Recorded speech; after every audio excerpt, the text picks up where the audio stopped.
បើនៅក្នុងវីដេអូមួយនេះរឿងស៊ីជម្រៅបន្តិចដោយសារយើងនិយាយអំពីអ្នកនិពន្ធគាត់នៅសុកស្រាប់តែគាត់ត្រូវបានគេស្អប់ដកដឹងខ្លួនខ្ញុំយល់ឃើញថាចែមានអារម្មណ៍ថាដល់កហេតុអីបានគេត្រូវស្អប់ខ្ញុំតែខ្ញុំអត់ដឹងថាអត់ដែលស្គាល់គេខ្ញុំបានសាំងកំហុសអី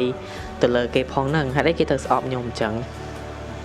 ឬអាចក៏មកពីការឃោសនាលក់សម្ភៅយើងឬការនិយាយស្ដីលើសលុបខុសពីការណាមួយអញ្ចឹងណាឬក៏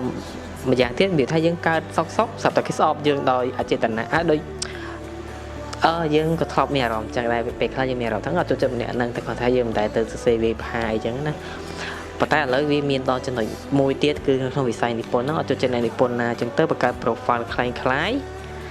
ដែលខ្ញុំសង្ស័យថា profile ខ្លះ profile របស់អ្នកនិពន្ធដែលជាគូប្រជែងគ្នាអញ្ចឹងណាអ្នកនិពន្ធខ្លះខូចវាថានិពន្ធសភៅអត់លក់អត់សូវដាច់គេអត់សូវចាប់អារម្មណ៍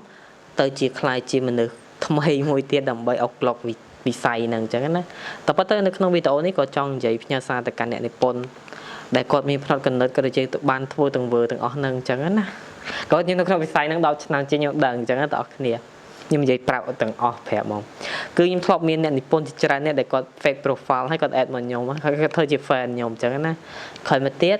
របៀបគាត់យកអា account មួយហ្នឹងមកប្រើប្រាស់ជាប្រចាំទៅបានយើងដឹងថាតាមពិតជាគាត់សោះអញ្ចឹងណាអ្នក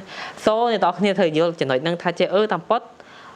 វារំថាវិស័យនិពន្ធហ្នឹងបងប្អូនខ្ញុំមិនដែលយកមកនិយាយប្រាប់ឲ្យច្បាស់ស៊ីជម្រៅទេវាសាហាវខុសខើបងប្អូនគ្នាវាសាហាវខុសខើរហូតដល់ខ្ញុំជាអ្នកនិពន្ធម្នាក់ដែលខ្ញុំតែចាប់អារម្មណ៍រឿងទាំងអស់ហ្នឹងខ្ញុំដឹងតែនិពន្ធរឿងហើយឆ្លើយតបតែ fan យើងអីចឹងណាចុះពេលស្ដាប់ហើយមានអារម្មណ៍មិនដែរពេកបើនៅសុកគេស្អប់យើងគេចូលចិត្តយើងអីចឹងខ្ញុំក៏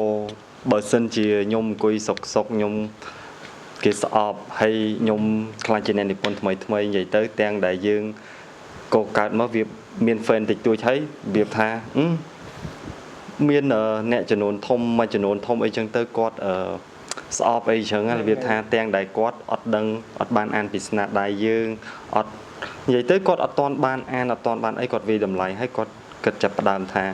វាអត់កើតអីចឹងគាត់បង្កើតអាគំនិតស្អប់ហ្នឹងហើយអញ្ចឹងទៅធ្វើឲ្យទីច្រើនអ្នកខ្លះទៅគាត់ស្អប់អីតាមប៉ុន្តែអាហ្នឹងវា